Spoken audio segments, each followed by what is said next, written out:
Today we are continuing our series called Empowered for More. Today we've been in a series for the last 3 weeks of talking about life lessons from the life of Elisha.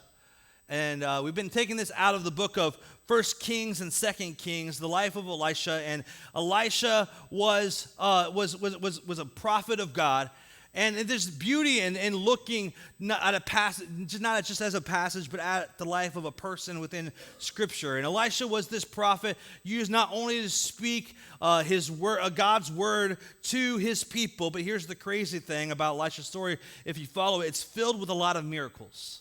It's filled with a lot of miracles. God just used him in a really, really powerful way. And if you kind of look at his story and you read some of the miracles that happened in his story that God did through him, you can kind of almost get this feeling like he's almost a legend. You know how there's some people that are just, you talk about them, and over time their story kind of gets a little bit more legendary. And it kind of, did that really happen like that? I'm not really sure it did. And it's almost like folklore, like this can't be real. And that's kind of, I love what about Scripture, like we have this written down, like this stuff happened. When you follow his story, there's so many miracles that happen. Now, as I say miracle, I don't know what comes to your mind. I don't know what you think a miracle is. I've found that sometimes in our culture we can downplay or kind of like loosely use the term miracle, so it's kind of lost its meaning. Like some of you probably thought, hey, we got to church today, that's a miracle. I can't believe we actually made it there on time today. Usually we're rolling in 25 minutes late. It's miraculous that we got there. It's an act of God, but let me tell you, that's not a miracle. That's not a miracle. A miracle is supernatural intervention that defies natural laws. It's whenever something happens that cannot be accounted for within the laws of nature, when something happens that shouldn't have happened. That's a miracle. We live in an environment and in a culture of skepticism, and it's growing, and because we're part of this scientific age, right? And we're kind of learning how things work, and it's almost kind of like, well, we might not need God anymore because, science is telling us everything we need to know right now. But here's the cool thing about science. I think you get this. The more you study science, the more I study science, the more I realize it actually doesn't disprove God. It actually points more to God. That's what happens when I look at science. It's pointing us toward God. And I understand the idea of being skeptical because there are laws in our universe that are at work, and we they're universal constants that we kind of live our life by. And we understand there are fixed things in our universe like gravity. We kind of understand that gravity is just a constant. We understand that it works. There's strong, there's weak. I think we can bank our lives on some of these constants. We know decay is a real thing. We know that death is inevitable and all these things. And when you hear a story or you encounter someone who says this shouldn't have happened, but it did happen, you're kind of left going, well, that's a miracle. That's a miracle. But I can't tell you there's a tension that we all face, especially as believers. Because there's a tension that we believe that God can do miracles, because if you believe in a creator, I think it's probably an easy leap to get to the idea or the belief that that there's a creator of the universe, that God can do miracles. I think we can easily get there. It's easy to believe that if you believe in a creator, but it's hard to understand. It's easy to believe that God can do miracles, but it's hard to understand why he chooses not to. Especially when we desperately need it. Now, I don't know if you've ever been in that place in your life. Maybe some of you are there today. You're like, I don't understand why sometimes I pray, and it's like my prayers just kind of hit a ceiling, and they don't seem to get up to God, and I'm desperate. I need a miracle, and God doesn't show up, and I see it over and over in Scripture that God did miracles. I'm just not really sure how to wrestle through that, and some of you might be feeling today. What I found is that when you experience that, where it's like I believe in God, but He doesn't come through, and that's kind of when faith turns to disappointment. There's a gap sometimes in our thinking between God's promises and our present reality. It's really hard to have faith when you're disappointed, especially when you're disappointed in God. And this is a tension I think we all have to wade through in life. Because we've all had situations where people and things that we prayed for that God did not do and what we wanted him to do. And I think and I love that, Scripture kind of doesn't sugarcoat that. It doesn't take out the real part of people's journey. There's these real moments in people's life. There's these raw moments, and we're going to see that today, that even faithful people experience crushing disappointment. Such an uplifting topic. But it's true. So we're going to look at 2 Kings chapter 4. 2 Kings chapter 4, beginning in verse 8. It says this. It says, "One day Elisha went to the town of Shunem. A wealthy woman lived there. She urged him to come to her home for a meal.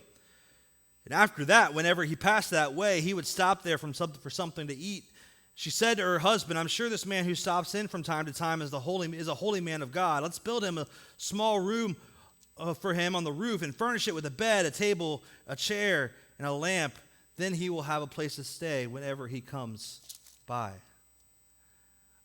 So this is, let's just pause there for a second. There's this woman from this town. She says she's wealthy, she's well-to-do, pretty financially successful. And so there's something different about Elisha. She kind of recognizes there's something different about him, and she tells her husband, "Hey, what do you think about this?" And I don't know. This is kind of, I read this and I just jump to this conclusion, and maybe this was real or not, but I think it's kind of real because I don't feel like this is only happens to me. But it feels like if your spouse says, "Hey, I got an idea. Let's do this project around the house. Let's build a room. What do you think about that?" It's more of a, "Hey, I have an idea. Do this thing." Now, Jen would never ask me to do this. She would never, and that's kind of offensive, right? Because I feel like that I'm like, I can do something. I can do stuff, right? But she would never. She would be like contractor all the way. She had no belief in my handyman skills whatsoever. But this husband, his wife's like, "Hey, let's do this home remodel project, and let's go ahead. Why don't you just go ahead and build this roof and build this room on the roof, and why don't you just go ahead and get this project off the ground, and let's make him a room and let's put all these things in it, because he's going to be coming from time to time." And what's funny to me, and what I think she didn't realize, is that by making room for Elisha, she was actually making room for God in her life. Sometimes we underestimate the power of hospitality. You don't realize how you can do one thing for somebody else and how it can totally change your life. And that's what happens in this story. So Elisha, after has a great meal, he and this woman tells her husband, "Hey, let's build him a room." And it says in verse 11, "One day Elisha returned to Shunem, and he went up to this upper room to rest. And he said to his servant Gehazi, 'Tell the woman from Shunem, I want to speak to her.' When she appeared, she said to Gehazi, 'Tell her we appreciate the kind concern you have shown us. What can we do for you?' 'What can we do for you? Can we put in a good word for you to the king or the commander of the army?' 'And no,' she replied, my family takes good care of me.'" So in verse 13, he's kind of like, "What can I do? Like, she's shown me such kindness. They feed me. They built me a room. Like, I don't have to pay for a hotel every time I come to Shunem anymore. Like, I have my own personal Airbnb that's free. It's awesome. What can I do to repay this person?" And then he kind of name drops some things. He says, hey, can I talk to the king? I kind of got to end with the king or the commander. Like, do you have somebody that like is bullying you from time to time? I can get him put away. Like, can I talk to the commander of the army? Just basically, it's his way of saying, you just name your price. Anything that you can do, that you can name. I want to be able to help you. And she says, no, I'm good. I'm good. Her response is, I have a home among my people. She's content. She didn't need anything from the government, the king. She didn't need anything. But what we're going to see is she did need something from God. And so then in verse 14, later, Elisha asks Gehazi, Gehazi's his personal assistant, he says, what can we do for her? Gehazi replies, she doesn't have a son and her husband is an old man. Now, I don't know why you got to throw the husband under the bus here. Like, that just feels wrong. Like, come on, Gehazi. She doesn't have a son and her husband is an old man. And Elisha says, call her back again. When the woman returned, Elisha said to her as she stood in the doorway, next year at this time, you will be holding a son in your arms. There's this private conversation that happens where Gehazi kind of has this moment. And we're going to see by her response, like her response is kind of indicative of what her heart was feeling at that time. She said, no, Lord, please do not mislead your servant. She said, oh man, don't deceive me and get my hopes up like that. Don't deceive me. Don't mislead me. Don't get my hopes up like that. I think what we can kind of infer by this passage is that success, and I think we know this, success doesn't eliminate struggle. We have this well-to-do family. She has success. She says she's wealthy. She's content. She's got everything she needs. When Elisha says, hey, what can I do for you? She doesn't have anything at the top of her head where she's like, hey, I could really use this. This is why I was trying to be nice to you, so I could get a favor. She doesn't have anything like that. But she does have something deeper. And she says, you realize that there's a desire in her heart that she has not expressed. There's a hope in her heart that she is not willing to put out there. And she's telling Elisha, hey, do not deceive me. Don't get my hopes up like that. How often do we look at other people's success and never really see their struggle?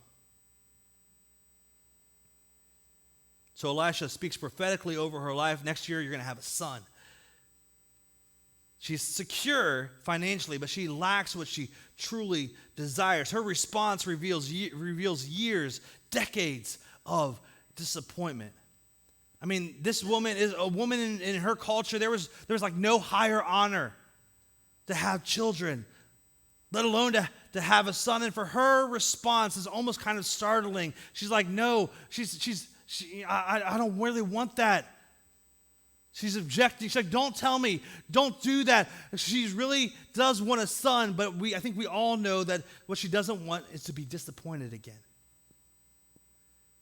And what I hear in her response is someone who's been disappointed probably years or decades, who's maybe tried everything she can, everything that they can to have children and still can't have a child. And what I hear is disappointment in her voice. And what I know to be true is not just her, but this is all of us, because this life, and that's maybe some of where you are, even here, maybe you're watching online, you're like, there's a bitter taste of disappointment. God, don't try to get my hopes up, because I just don't want to be let down again. Maybe for her is infertility. Maybe that's your story as well. Maybe it's like a divorce. Maybe you had parents who divorced, and you're like, you've seen this strain, you've seen this kind of tug both ways, and you're like, God, I just don't really, I have no idea what that looks like. I don't want to have my hopes up of a good marriage and a good foundation, because I don't even know what that looks like. I don't want to mess it up. I don't want to be disappointed.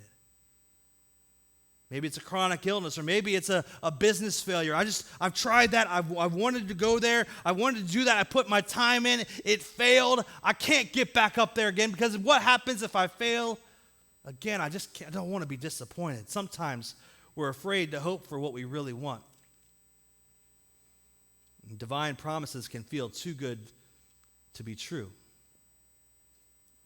What I found is that when you stack disappointment after disappointment, the tendency is that it can become a lens by which we view life. And all of a sudden, you feel so jaded and you feel so bitter about life that it paralyzes you. And if we're real honest, it's hard to manage our faith in a situation like that.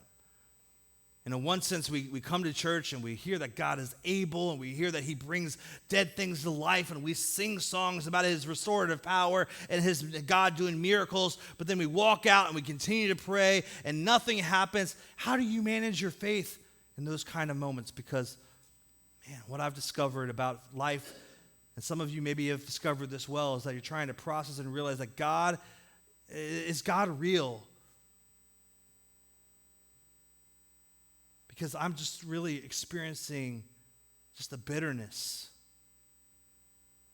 I'm experiencing, it's just kind of really sour how really bitter life is.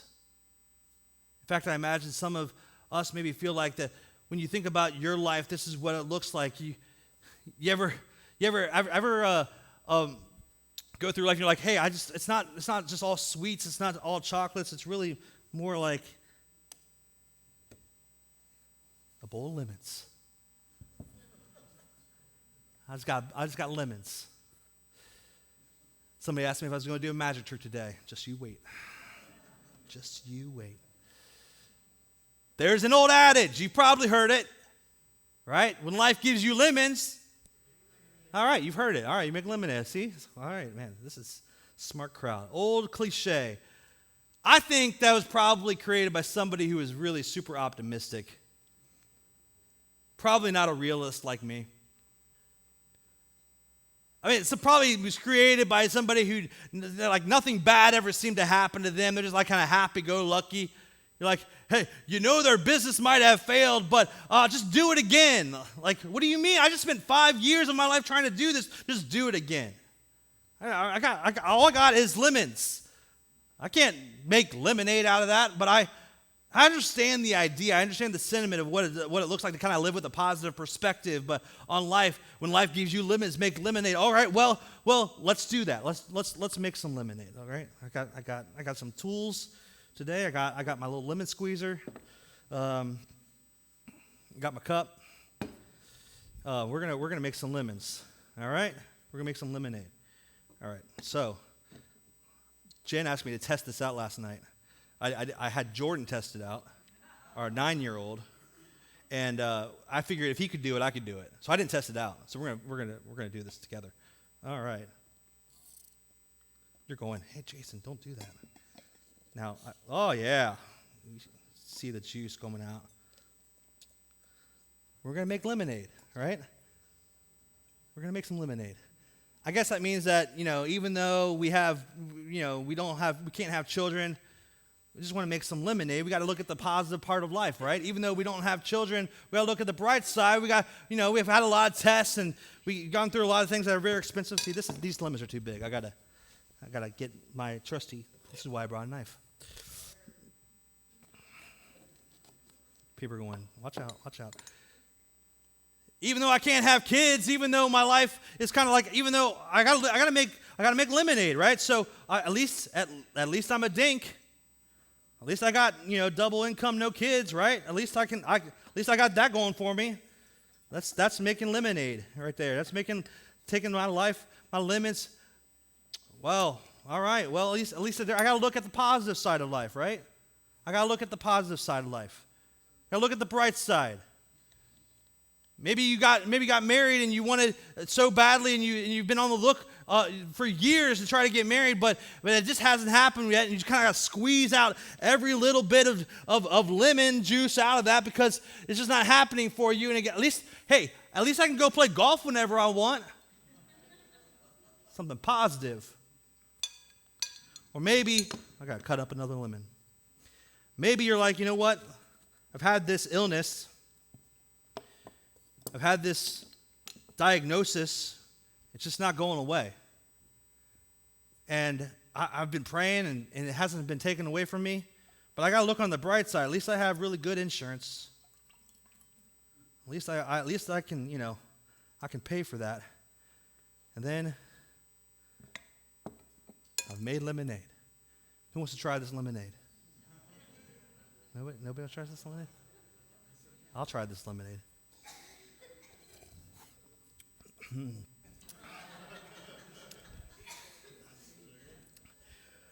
Woo!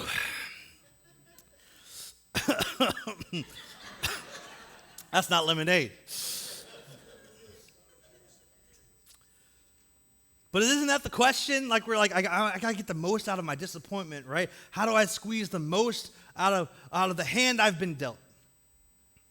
How do I make lemonade? And the truth is you can't make lemonade from lemons. But some of us, that's the only ingredient we have. So how do you make lemonade when all you've been given is disappointment and pain and it doesn't work out? And it's like this cliche that somehow it's supposed to encourage me, but the reality is I can't make lemonade from what I have. Something's missing, right? You can't make lemonade from just lemons. Something is missing. I don't have what it takes to turn this situation into something better. And whenever I get to a place in life where we're missing something, where we don't have what we really need in order for life to move to the way that we think it should, our spaces, like our faith takes a hit. And we need faith. And I'm talking about faith. And we see in this story that something's going to happen for this woman, but she's going to have to interject faith. And Elisha says, by faith, he says, this time next year, you're going to be holding your son. So let's pick up her story, because I think it's really, really, really important. I got lemon juice all over my Bible.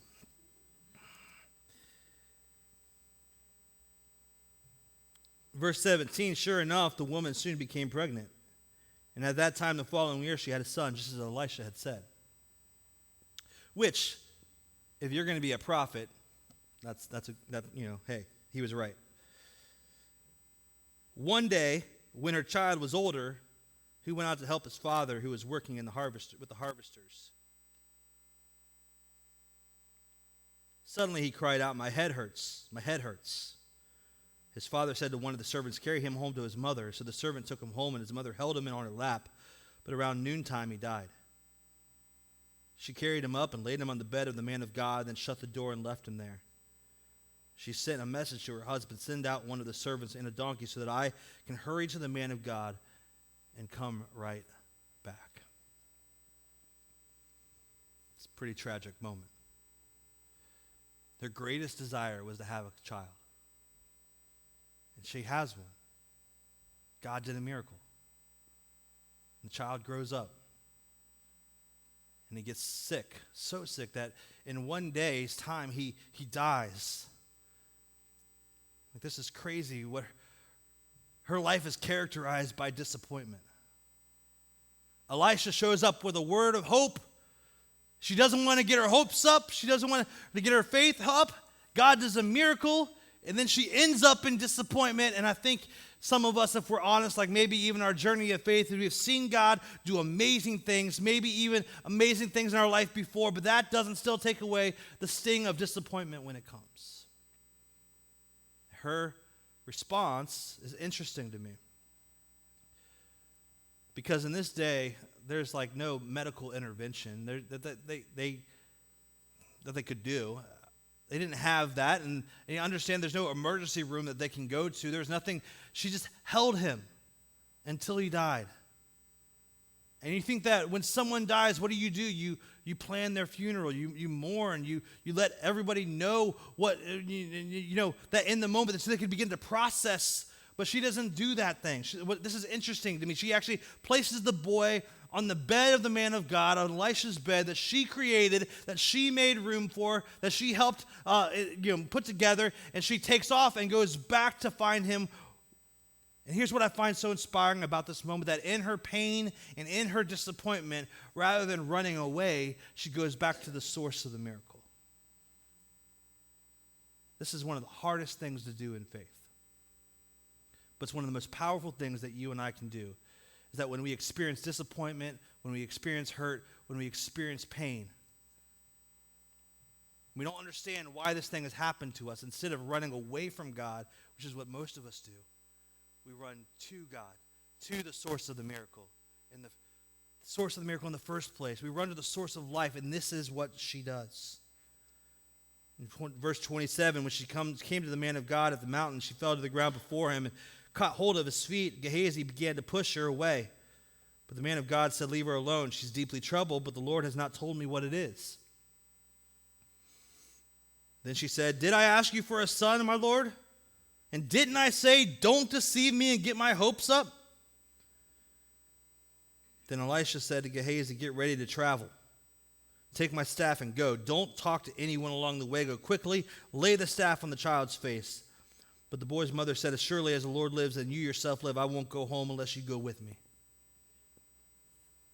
So Elisha returned.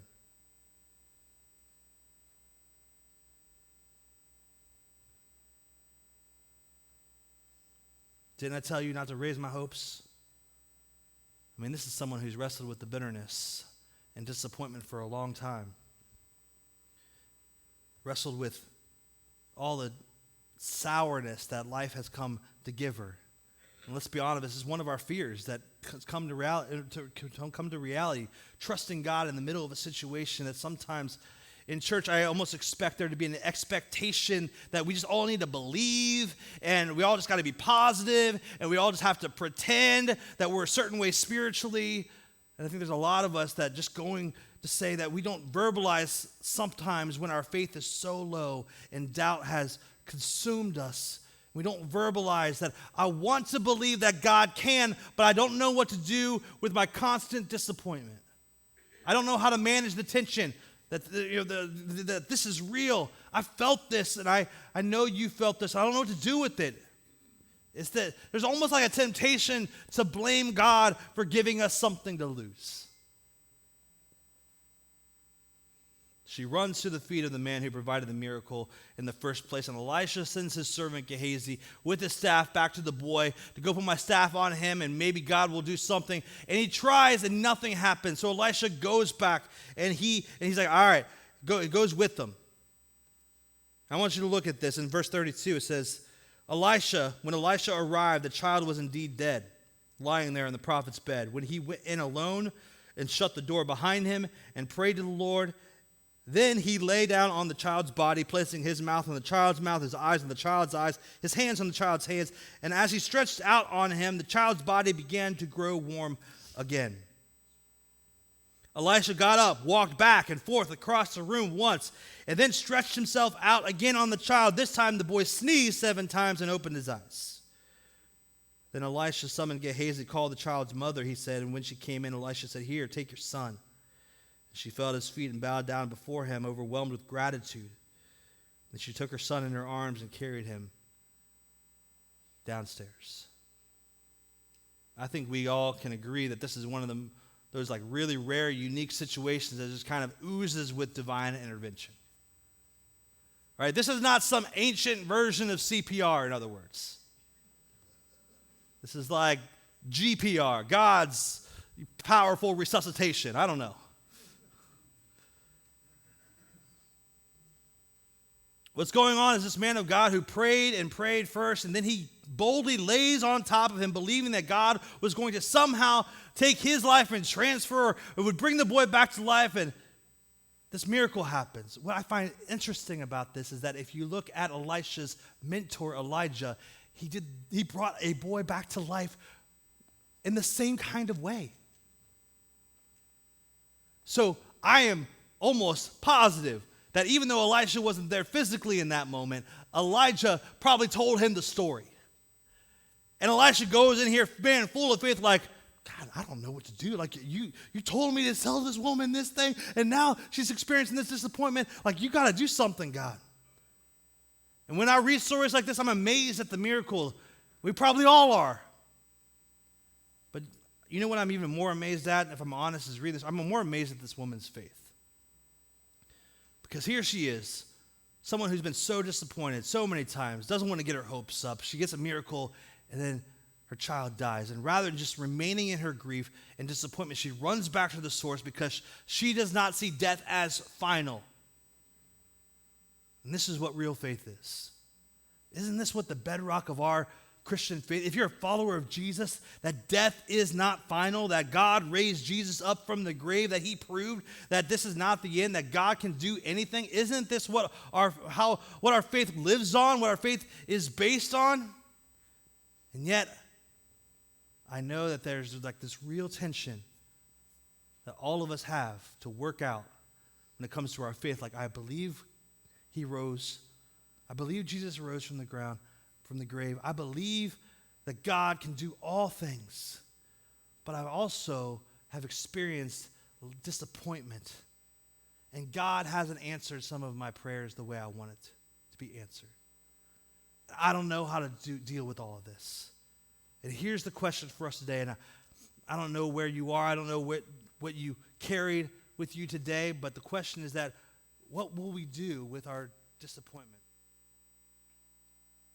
What will we do? Because if you sit and remain in your disappointment long enough, I mean, you can squeeze every little bit of sourness out of your disappointment if you really want to. You can get every bit of that lemon into your glass and be like, you know what, I'm trying to make this positive. I'm trying to look at glass half full. I'm trying to look at, I know I don't want to be disappointed, but I just gotta put on a safe face. It could end up looking like this. And I'm not saying that there's not a place for grief and there's not a place for dealing with loss and pain, because there is. But what I'm saying is you can either choose to sit with your grief and disappointment, or you can, on your own, or you can do the hard thing by faith, which is to take it to the feet of God, who loves you. Because the truth is, I can't make lemonade when life just gives me lemons. I need something else. Something is missing from it. And when we run to God, something happens. When we run to God, when we are God's presence, something happens. When you show up on a Sunday morning, something happens. There's something that is added to the mix, right? You're like, Jason, I know what this is.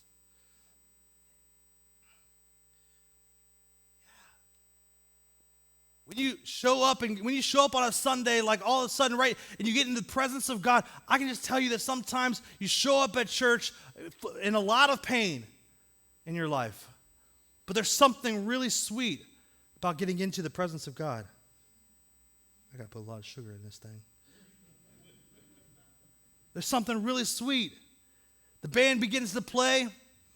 You're coming in, you're hurt, you're broken. Some warmth kind of comes over you. Comfort rests on your soul. In that moment, you encounter the very real presence of God. And something kind of overtakes you. And that Spirit of God, there's something really sweet about that Spirit.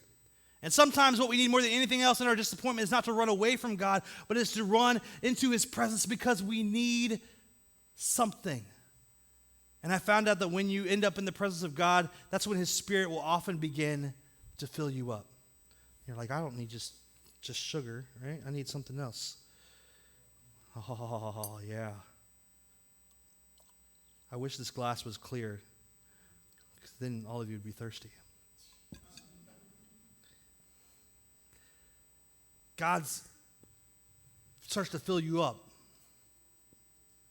with His presence. All of a sudden you find yourself in the presence of God and you experience the encounter, the sweetness of His Spirit. And He may just take your life of lemon and turn it into something refreshing.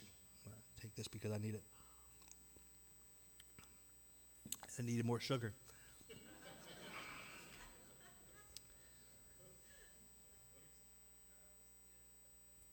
No.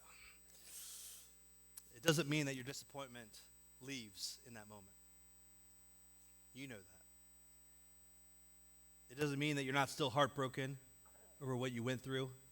It just means that God can actually take what was awful in our lives if we will trust Him through our faith. He'll bring something good out of it. So here's what I want us to do today. I think one of the most powerful things that we can do is just to acknowledge the sour. Don't try to pretend that life is going perfectly just because you feel like you have to.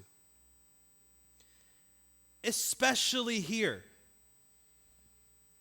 Because you have brothers and sisters in Christ who love you, who care for you, who want to be there for you. And when you are just masking the disappointment and the pain that you're going through, who are you hurting? Yourself. If you can acknowledge the sour, these are people who aren't going to leave you. They're not going to be like, oh man, that's too tough. No, they're going to be with you. They're going to pray with you. They're going to love you enough through. Acknowledge the sour. It's okay to do that. It's also okay to tell God exactly how you feel. He can handle it. He's a big enough God for you to tell God exactly how you feel. Don't spiritualize away real pain. This woman, in her rawness, in her transparency, said, Elisha, didn't I tell you? Didn't I tell you not to get my hopes up? Acknowledge that there's sometimes sour parts of our life. We all have sour parts of our life.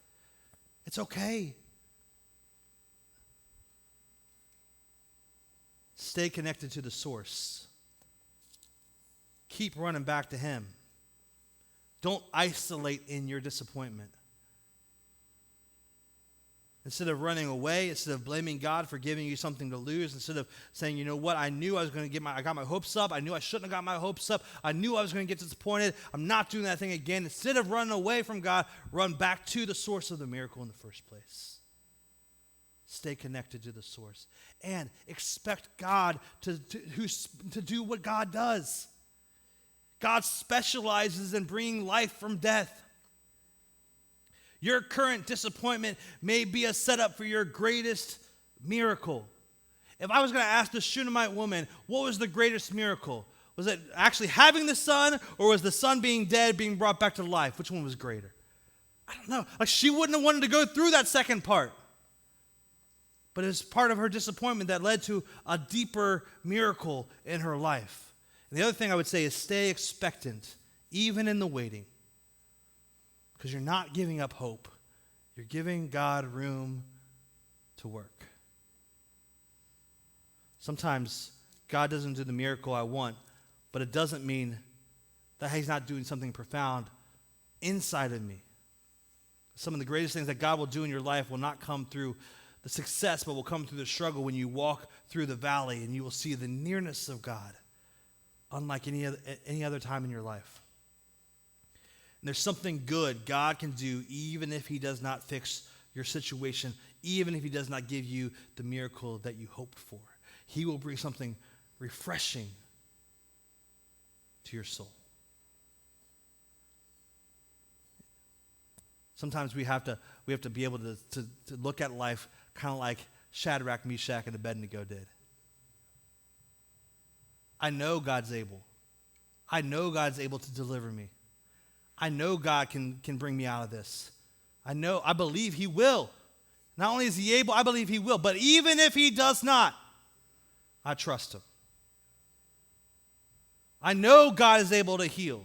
I believe he's able to, he will heal. But even if he doesn't, I trust him. I know God can change my situation. I believe he will. But even if he doesn't, I'm still going to trust him. I know God could give us a child. I know God could turn our finances around. I know God could deliver us from this situation. But even if not, I'm still going to trust him.